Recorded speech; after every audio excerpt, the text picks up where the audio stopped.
You're not alone. If you need someone to talk to today, please contact Crisis Services Canada by either calling them at 1-833-456-4566 all hours of the day, or you can text them at 45645 at 4 p.m. to 12 a.m. Eastern Time. Remember, you're not alone, and Crisis Services Canada is here to help.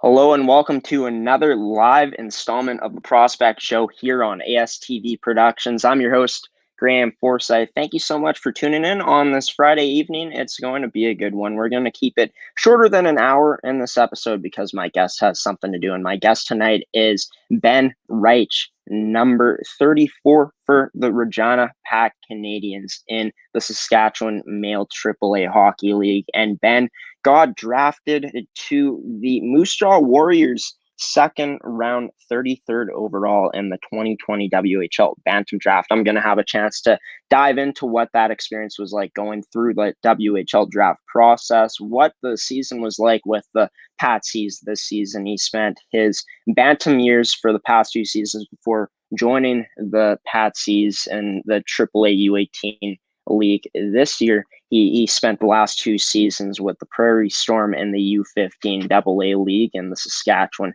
AA Hockey League. And other than talking about just his time with the Prairie Storm, his time with the Patsies, and the WHL draft process and getting drafted to Moose Jaw, we're also going to dive into some fun facts as well. All coming up here tonight on this edition of the Prospect Show here on ASTV Productions.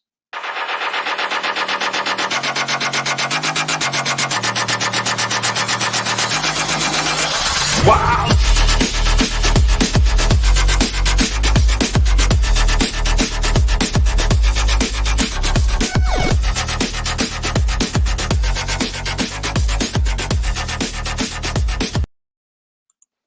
And joining me now is number 34 of the Regina Pack Canadians. It's Ben Riche. Ben, how are you doing tonight, man? Thank you so much for joining me. I know that yesterday I gave you a phone call and it seemed like maybe you were in a gym or something. Were you hitting the gym yesterday? Yeah, we were just having a little practice in White City. So, yeah, thanks for having me. It's an honor to be here. Right on, and it's awesome to have you. It's going to be awesome to talk about all the good stuff that I talked about in the intro in these next 45 minutes here. But you're from Bethune, Saskatchewan. Just how's it been like growing up in Bethune all these years? Yeah, that's right. It's a small village here in Bethune.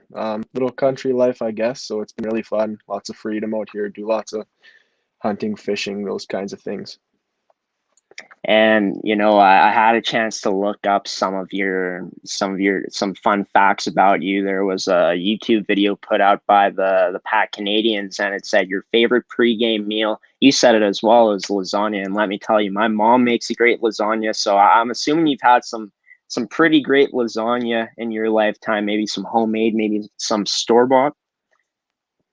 Yep, that's mom's recipe passed on from her mother and just kept coming down from generations. So yeah, it's definitely my favorite. We eat it a lot here. Man, it sounds unreal, especially when it's mom's recipe passed down from generations. I'm assuming you can't share the secret recipe with us. I don't know it myself, so I couldn't tell you. Oh man, it's awesome that it tastes unbelievable. I'm pretty sure it does, doesn't it? Yeah.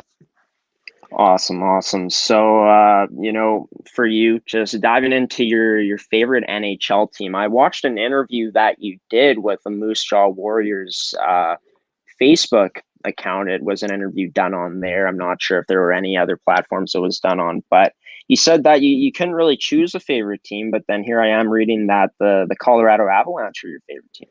Well, I was forced to pick, so I had to go with them since I like to watch Nathan MacKinnon. So yeah, he's really I like to look up to him and I guess take things out of his game and put them into mine. So that's why I really like to watch him and that team. Yeah, and Colorado Avalanche, I'd say they're one of the favorites to win the cup this year among teams like, I mean, Tampa Bay, Vegas, Colorado. Those are just a few that I'd say are probably the favorites right now. But just talking about McKinnon and relating to your play style, I've heard a lot about you just being a power forward, and Nathan McKinnon's got the speed. He's a powerful forward as well. He's got a great shot too. He's just an all around player. Would you say that those are the things that you would say, relate in your game in terms of McKinnon's game and yours is just the speed and the power that he brings? Yeah, I think so. It's kind of been something I've been working on for a long time, and that's what I bring best to the team is a strong power forward that can get in on forechecks and make people make decisions they don't want to make because they don't have time, right? So that's kind of what I bring to the table as a forward.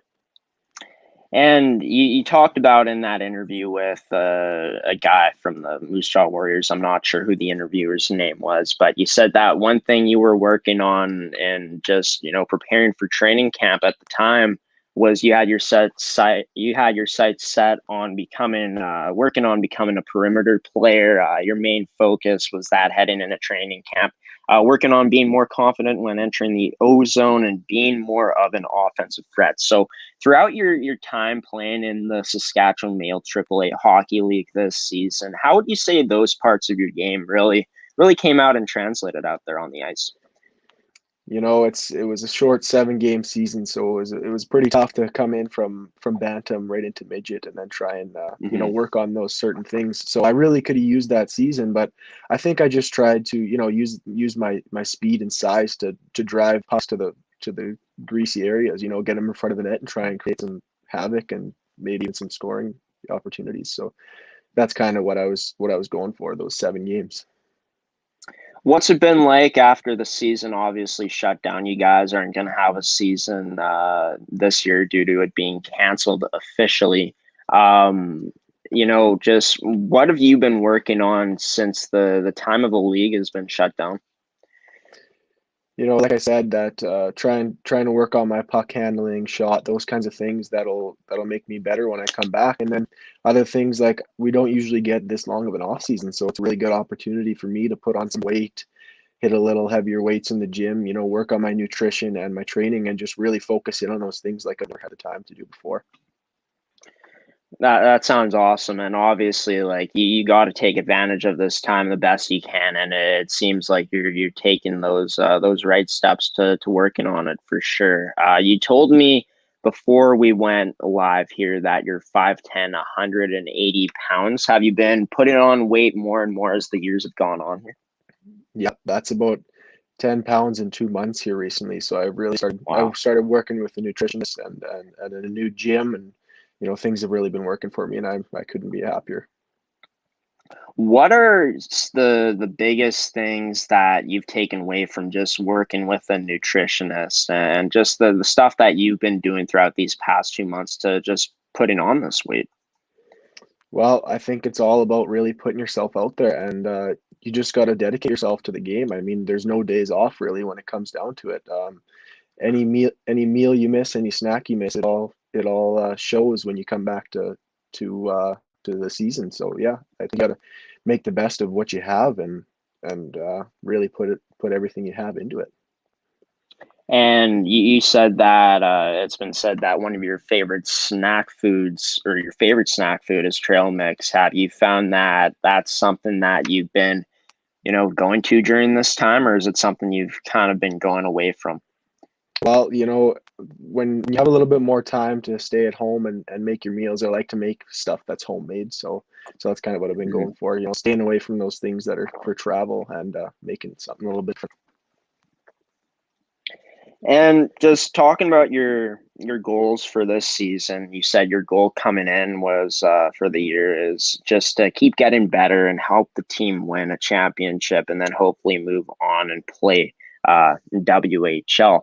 So just you're not going to have a chance to help this team win a championship, obviously, because the season is canceled. But just during your 7 games, your 7 regular season games with the Regina Pack Canadians, just what would you say were the things that you would say were a positive in your game? I mean, you put up a point per game in in your 7 games played. So I'm thinking that you were pretty satisfied with the offensive production is one of the things. Yeah, I think it was pretty good for me. You know, I had a little bit of a tough time getting the first goal out there, but once I got that, you know, things started to kind of roll, and I got my confidence in there, and yeah, I kind of got rolling. Yeah, and I'd say probably your coming out game was probably that game on, let's see here. Just got to find the date exactly. November 7th against Yorkton, and you put up 4 assists in that game. So it seems like it was a game where everything seemed to come together for you. Just looking at the 4 assists you put up, just what would you say was probably the strongest part in your game in that game to you putting up that amount of assists? Well, you know, I think I was put with some hot guys. I had a couple line mates that were putting the pucks in the back of the net, and I know I was just taking time and space away from other guys and getting pucks to the guys that I knew could score. So that's really all it came down to, was hard work and giving the puck to guys in good opportunities. Yeah, and let's just talk about some of the guys that you had a chance to play with this season. I mean, Kieran Gronick, Samuel Remba, Logan Hammett, you know, Brady Burney, Noah Asmundsson, a guy that you played on with Prairie Storm the season before. Just a whole bunch of guys that, you know, have either been drafted to the WHL or are playing on WHL teams now, and you're among one of those players that got drafted to a WHL franchise in Moose Jaw. Just speak about the experience of playing with the amount of talent that you did this season in your first year of playing at the U18 level. You know, it's great. I mean, there's not much you can say about it other than it makes you better as a player to just be around guys that are so good and they want to win just as bad as you do. You know, they're moving on and doing well, and it's good for them. I'm really happy for them, and I'm happy to have played on the team with them. They're great guys and great players. Could you speak about just the experience of just getting to bond with this type of team this season? Yeah, I mean, once again, this short 7-game season really didn't help there. But I mean, coming in to midget as a rookie, it's a little bit different. So those older guys that really show you the ropes, and they're really good leaders, and yeah, just nothing but good things to say about them. How nice was it for you coming in and getting to join some familiar faces and guys like Samuel Remba, Brady Burney, and Noah Asmundsson? Yeah, it was really good. I mean, those 3 guys I've been playing with since I was like 10, so it's really nice to kind of have some guys you know and that you train with in the summer and are good buddies. It just makes everything a little easier, and I already had chemistry with them. I mean, Sam, Brady, and we were aligned for years and years in spring tournaments and things like that. So yeah, it really helps out a lot. How did it all go down for you to, you know, transitioning into committing to play for this team this season? Well, I knew just how good the organization here was. I've had lots of friends go through the organization and move on, and I know the coaching staff is really good, led by Darren McKechnie. It's hard to turn down that opportunity. And how long are you signed with this Pac Canadians team? Well, I can play out my full 3 years in midget. So, but I mean, if I move up into Yeah. the WHL, there'll be no problem there. Yeah, for sure. And just, you know, say it doesn't happen right away, you know, you making the move to the WHL, and just the type of player you are, I feel like it's not going to be long until you're there. I feel like you're going to have a good chance in the next couple of years for sure to make that jump. But say like it doesn't happen right away like planned, you got a place like the Pac Canadians to fall back on as a backup plan, obviously. Just how grateful are you to know that you're going to have that opportunity to fall back on a place like this if it doesn't happen right away for you making that jump? It really is awesome. I mean, I couldn't be more thankful to have that team. Next year, we're looking really good. We're looking really strong. We've got some new guys that are coming up, and I'm really excited actually to get started next year.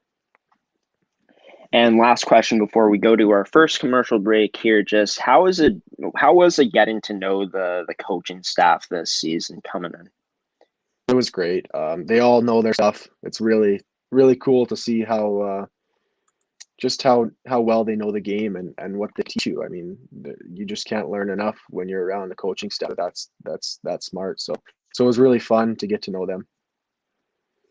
Well, right on, and it seems like you're gonna have some good success there if you end up coming back next season. Yeah, for sure. And hopefully the goal for you, of course, and hopefully you do make the jump to the WHL come next season, and that's what we're gonna be talking about coming up here on this edition of the Prospect Show. I'll be right back with number 34 of the Regina Pack Canadians, Ben Riche, on this edition of the Prospect Show. But first, a word from one of our sponsors here on ASTV Productions.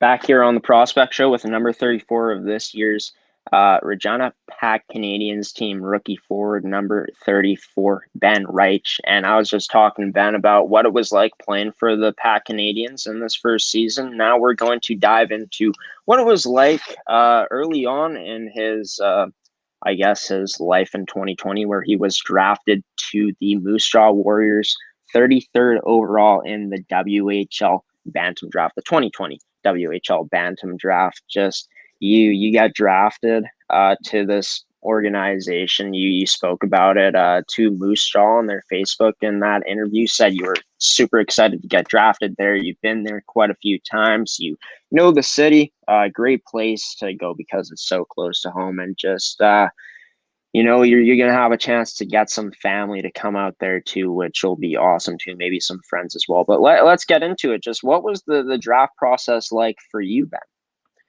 Well, it was really great. I mean, I couldn't be more happy with where I went. Moose Jaw is such a great organization, and you really can't beat how close they are to home. We're APing with them or going to fall camp, things like that. It's just so close, and family can come out. It's just, you can't get any better than that.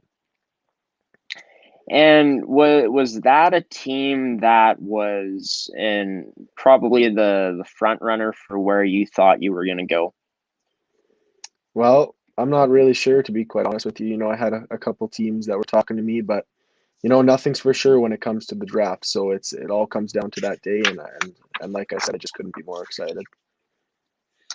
And just when you heard your name get called, I know that a lot of players that, like the players that I've talked to on this show, some of them have been able to watch the draft live on TV right before they get their name selected. Were you in the same boat where you were watching on TV anticipating getting picked? Yep. Yeah, I was sitting there with my mom and dad watching the computer, just waiting for my name to pop up, and then finally it did. And yeah, we were just super excited and just ready to get going, really. What was it like getting that call from Moose Jaw, finding out that you were going to get drafted to this Moose Jaw Warriors team? Yeah, it was that was kind of when reality set in. It's kind of something you think about, and you go to Pat's games here from being so close to Regina, and Moose Jaw Warriors games, and you really see what it's like, and it's kind of a dream, and now it's finally going to come true here. And just what was the reaction like for your family when they found out? Well, it's just Moose Jaw. Like, it really couldn't get better. I can't say that enough. We're super happy that it was so close to home, and especially for my parents. They always have been super supportive, and they love to follow me and my hockey, and that's a huge part of their lives as well as mine. So they were super happy to be so close to home. You had the honor of getting to sign with that team, solidifying your commitment, I guess, to play for the Moose Jaw Warriors when you eventually, make that jump to the next level at the WHL. Just What was it like seeing those papers in front of your face, knowing that this is a WHL contract? Yeah, no, it was pretty cool, and it was a humbling experience. Just you can't really put into words how exciting it is, and it just feels you feel really accomplished when you finally put pen to paper, and it's super exciting. You described yourself as a player that can play a 200-foot game. You can be thrown in all situations. You're a reliable player, as well as you can play at the end of games, like being able to play on a 6-on-5. For you, would you say that that's the type of player that this Moose Jaw Warriors team is going to get at that next level, is a player that can play that complete game, that can, be relied upon in all situations out there on the ice? Absolutely. That's something I've been working on, right since Bantam with Mike DeMelli. He really helped me out in that area with being a full 200-foot player, and that was important to me while playing there with him. Is that's what it all comes down to, and that makes each transition from Bantam to midget and then midget to the WHL. It just makes it that much easier when you can be thrown in any area. So I'm really happy that I got the opportunity with Mike DeMelli to really develop that aspect of the game. You were the captain on last year's Prairie Storm team, and you described your leadership qualities in that interview with Moose Jaw. You said that you found character is a huge part of the game now. Just focusing on the culture, and you say that you learn from experiences of teams maybe not having the best culture and try to make it better the next season. So just coming in with this Moose Jaw Warriors team, eventually when you get there, getting a player that, in my opinion, just listening to you talk, just the way you carry yourself, getting a very mature player. How do you feel like those leadership qualities are going to serve you at that next level? Well, being a rookie, it's not like you're going to be captain your first year, right? But you can, always be a leader by showing just how hard you work and being the good guy.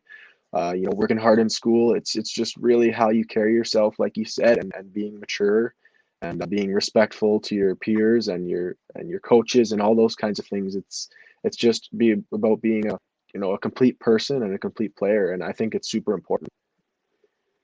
What have your conversations been like with this Moose Jaw Warriors team since the draft? Well, it's been super hard, with COVID going around and all the uncertainty really is what it comes down to with the guys. They can only take so many guys into the bubble and things like that, and yeah, so it's just all up in the air right now. I mean, with fall camp unsure right now, so there has been no guarantees, of course, right now. And I'm assuming that that's keeping you motivated, knowing that there is no certainty for you right now. Yeah, absolutely. I mean, going to that next level, it's you earn your ice, and you earn the honor of wearing that jersey. So it really comes down to the work you put into to getting yourself to deserve that spot, and I think that's really important. It makes you better as a person and as a player to really push yourself to be in that spot that you want to be in. How excited are you going to be to get to play in front of fans if, there are fans allowed in the stands next year in WHL games? Because, for you, you grew up watching this Moose Jaw Warriors team as well as the Regina Pats, and I have a feeling like you've been to games too, right? And you know how the crowds are, how electrifying it is. Just how excited are you to be able to just be able to play in front of the fan base in Moose Jaw when you make that jump? It's super exciting, and it's a feeling I've been missing. I've been on both sides of the fans. Being in the crowd and being on the ice while there's fans, and it's a feeling you just can't beat. I'm really looking forward to it. And just, for you being able to, hopefully make that jump come, next year, what are the season coming up here in 2021, if there is a season when it starts then, what are the things that you've kind of took into account to what you're going to have to do to develop in these upcoming months to eventually get to make that jump to the next level? Like I said, it's working on that, being an offensive threat, and always keep developing. I mean, you can never be too good at something, so keep working on skating and do as best I can to keep getting stronger, and basically just keep getting better in every aspect of the game. Well, right on, Ben, and hopefully you do get a chance to show your stuff come fall training camp next year if you end up getting invited and stuff like that. So, yeah, I wish you all the best going forward here, moving into your WHL part of your career. We're going to move into the last 2 seasons you had before joining the Pat Canadians, with where you spent your last 2 seasons with the Prairie Storm at that U15 AA level. I'm Graham Forsyth, your host of the Prospect Show, being joined right now by number 34 of the Regina Pat Canadians, Ben Riche. We'll be right back on this edition of the Prospect Show here on ASTV Productions after these next 2 commercial breaks. At Super 8 Winnipeg West, we have your comfort in mind, with free Wi-Fi and free daily Superstart breakfast. We also have guest laundry facilities, a state-of-the-art fitness center, and a jetted hot tub. Sleep well in a spacious guest room equipped with plush new bedding, a 50-inch flat-screen HD TV, microwave, mini refrigerator, and Keurig coffee maker. Or book a suite with a kitchen, ideal for extended stays. Super 8 Winnipeg West, located just inside the perimeter on Portage Avenue.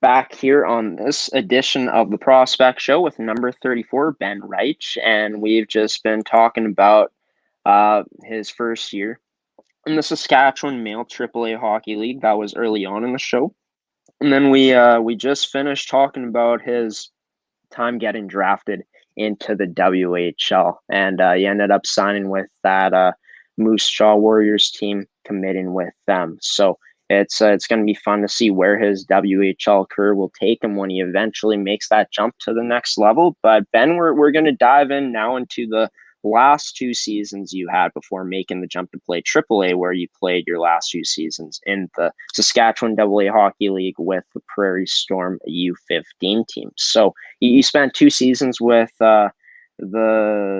Prairie Storm.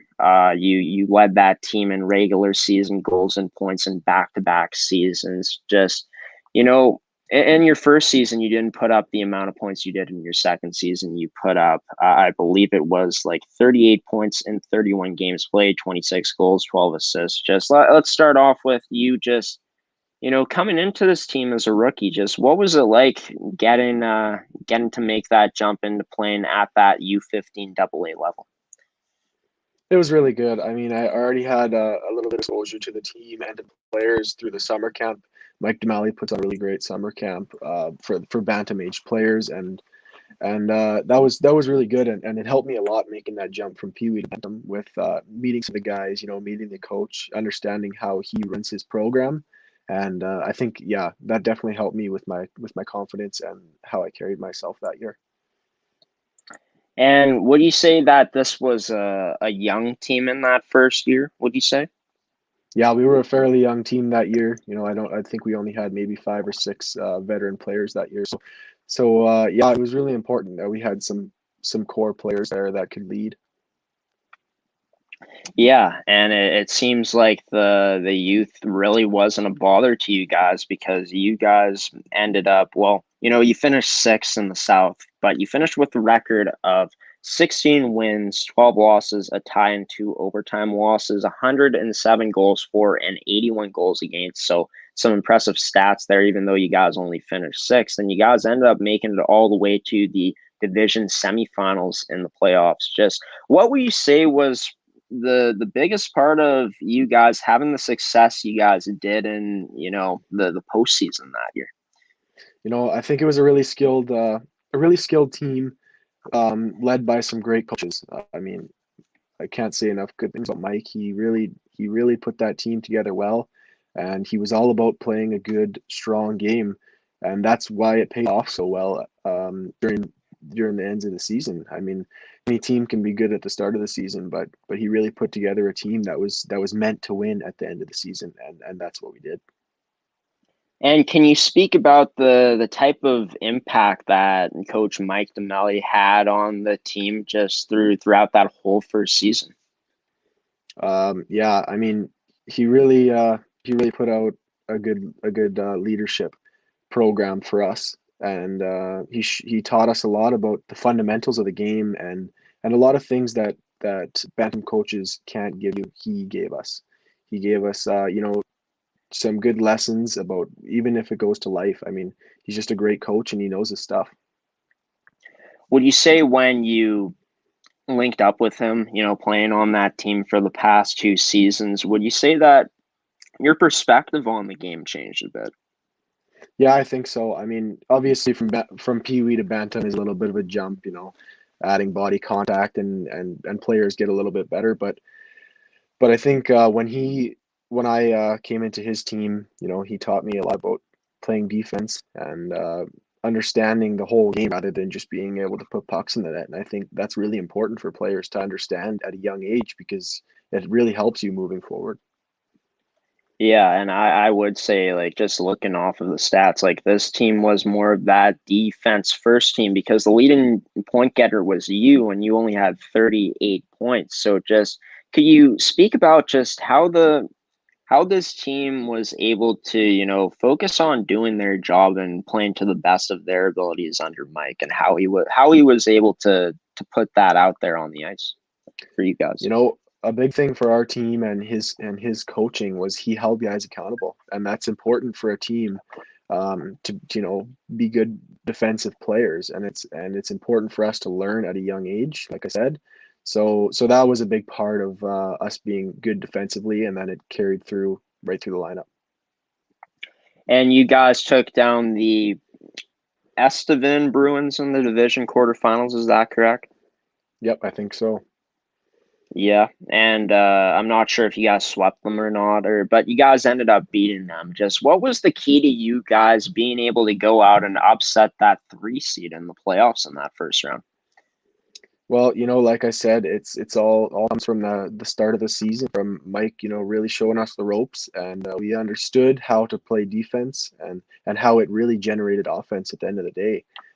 So that was important that we got off on the right foot at the start of the season, and that's really what gave us that outcome at the end of the year. And you put up great offensive numbers in the playoffs that year. You put up 6 goals, 2 assists, 8 points in those 5 games. And for you, you really showed your goal scoring abilities in that first season, not only in the regular season, but in the playoffs as well. Could you speak about yourself as just a goal scorer out there? Yeah, I don't know. It's kind of been something I've been working on for a really long time. Having that scoring touch is obviously important to kind of be a star out there, I guess I could say. But it's just important for me as a forward and trying to play center. Being a goal scorer is important to me, and that's what I love about the game. So that's what I have to work on.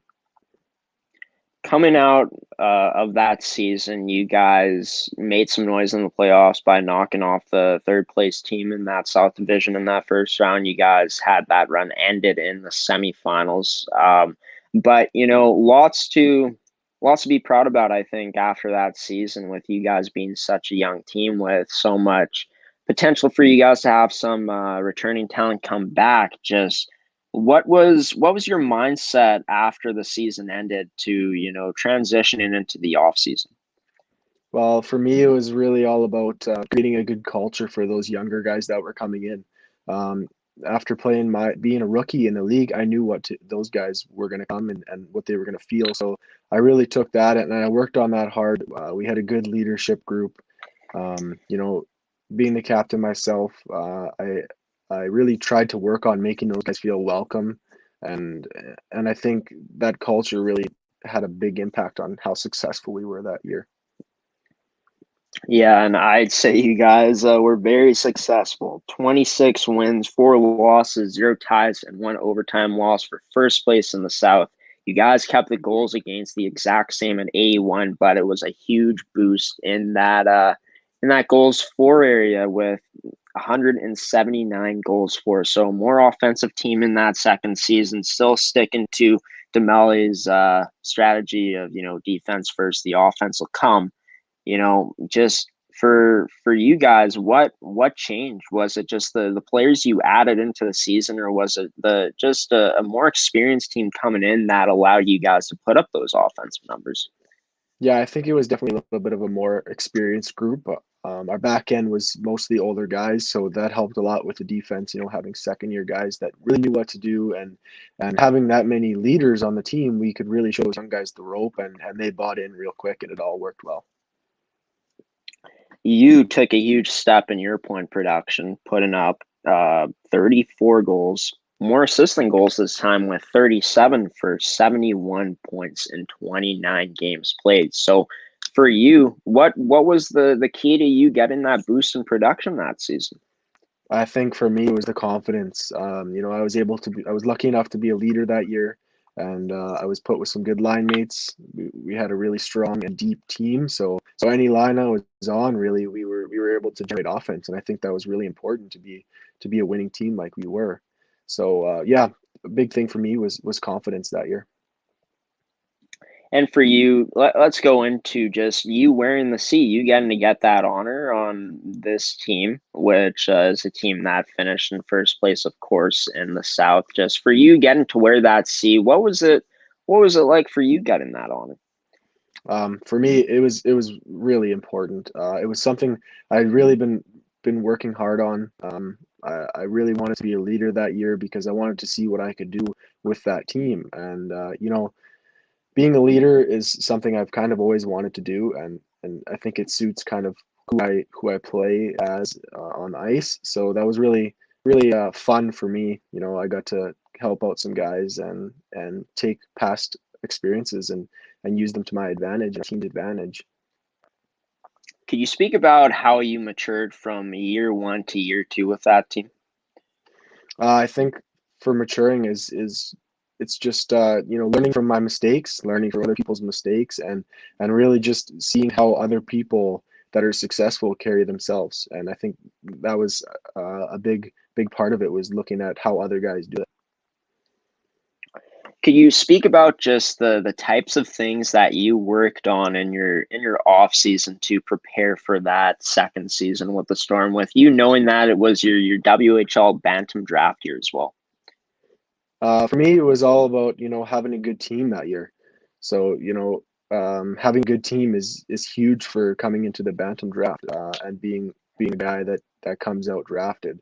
So for that summer, it was working with Mike that summer, helping the young guys get in there, creating a strong core and a strong bond throughout the team, and it was really a fun process.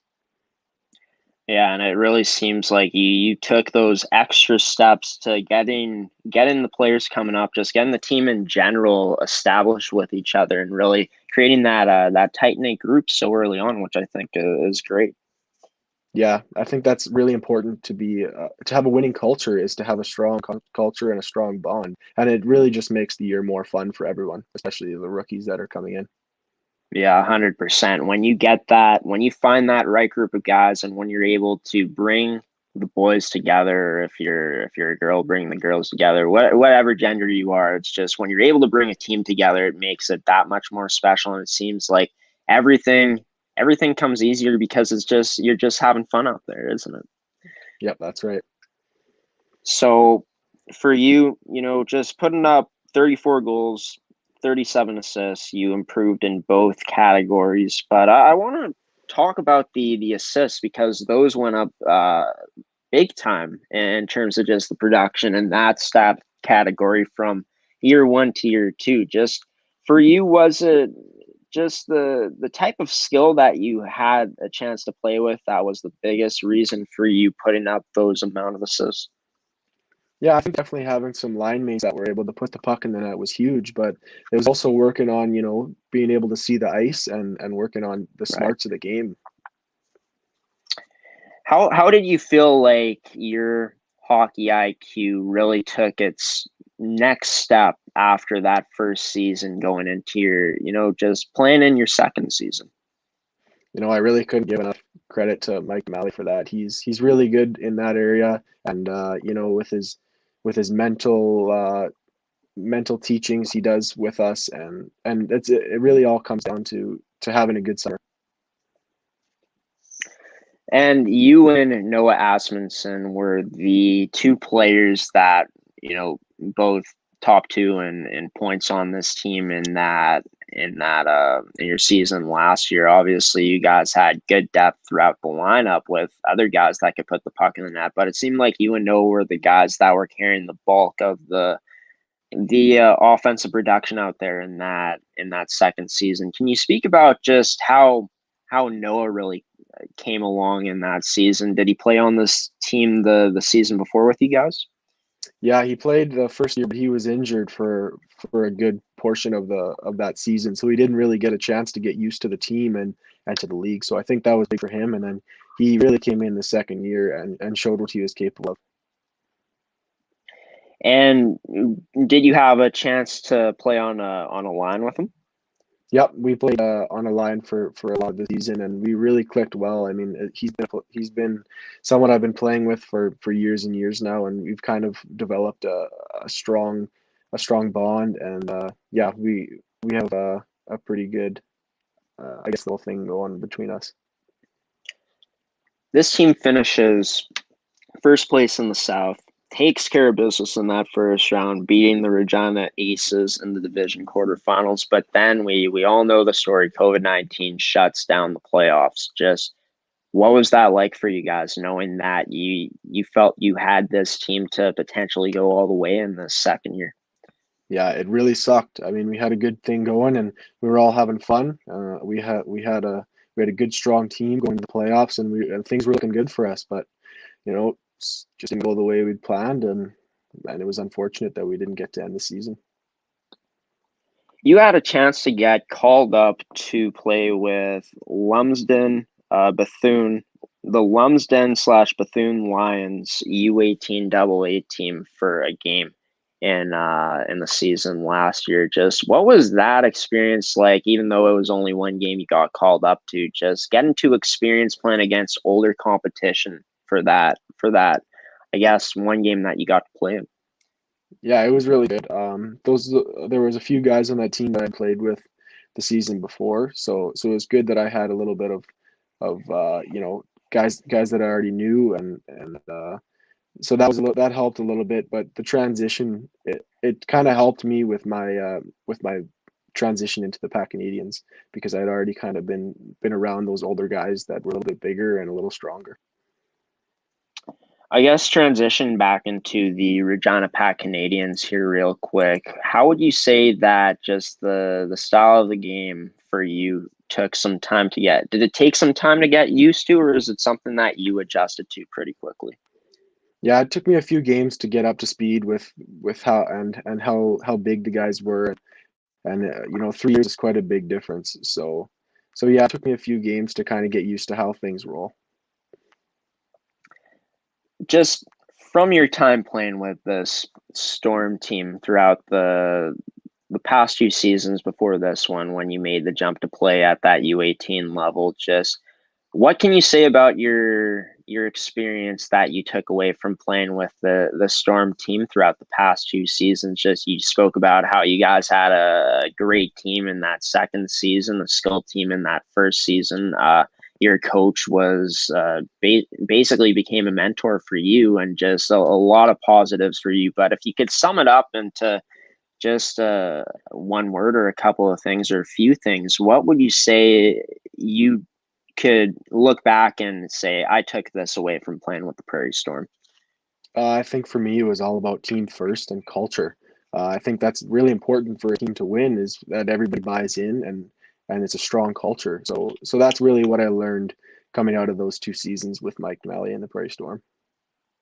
And you feel those experiences that you learned can help not only benefit, you at that next level at the WHL, but with your time growing and playing for this Pac Canadians team in the U18 AAA league. Absolutely, and I think that can benefit really anyone. Um, it's important to have a good culture and for teams to be successful. That's what it's all about for me. Well, right on, Ben. I'm going to let you go now. We just went over 45 minutes. We're about 30 seconds over, but I'm going to let you go. If, anything else comes up, we're going to have you back on the show because this was a lot of fun. I hope you enjoyed it too. Yes, I did. Thank you very much for having me. Yeah, no problem. That was number 34 of the Regina Pack Canadians draft pick of the Moose Jaw Warriors in the WHL and former Prairie Storm forward, number 34 of this year's Pack Canadians team, Ben Riche, joining me on this edition of the Prospect Show. I'm going to let him go, but I'll be back for some final words here on this edition of the Prospect Show here on ASTV. But first, a word from one of our sponsors one last time in this edition of the Prospect Show. Why go solar? Solar is better than ever. Our revolutionary design and inverter equipment with the latest in solar panel technology for the ultimate in-home and business security. That's right, I said security. Grid security and security of your home are linked. Fortify your future today with a battery backup system. No maintenance, quiet running. Did you know in Manitoba, grid-connected, off-grid, and battery backup systems are 100% right off in the year you purchase for any company or farm? Do you want to back up your internet, keep your tills running, and the lights on? We can install a system that is right for you with battery backup fully capable of taking on all those essential loads and keeping you running. When you call our experts at Evolve Green, ask about getting your free energy audit today. Call or email today to find out what system works best for you. 1-866-5EVOLVE or support@evolvegreen.ca. Also, be sure to check out our website at www.evolvegreen.ca.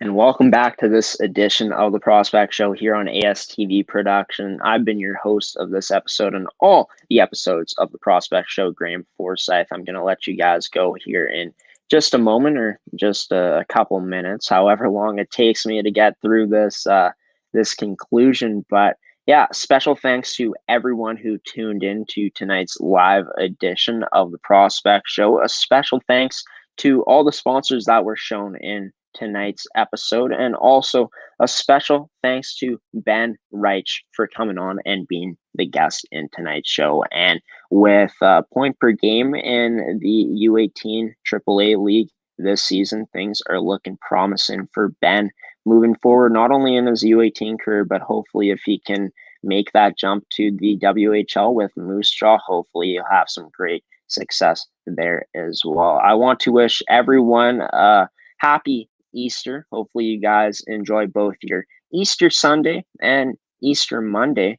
I'm pretty sure there is an Easter Monday as I checked my calendar before coming back from the break, but maybe I read it wrong. But yeah, enjoy your Easter, folks. Hopefully you've had a great Good Friday too. Of course, March Madness Final Four is kicking off this weekend.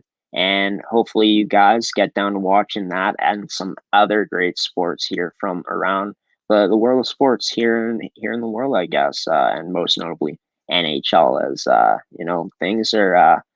things are getting good in the NHL as hopefully playoffs are here before we know it. But I'm gonna sign off now. Have a great rest of your Friday night. Once again, I've been your host, Graham. This thing right here.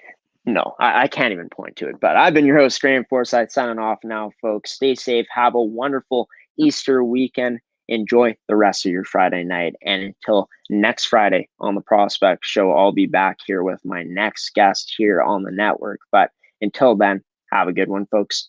See you later and stay safe.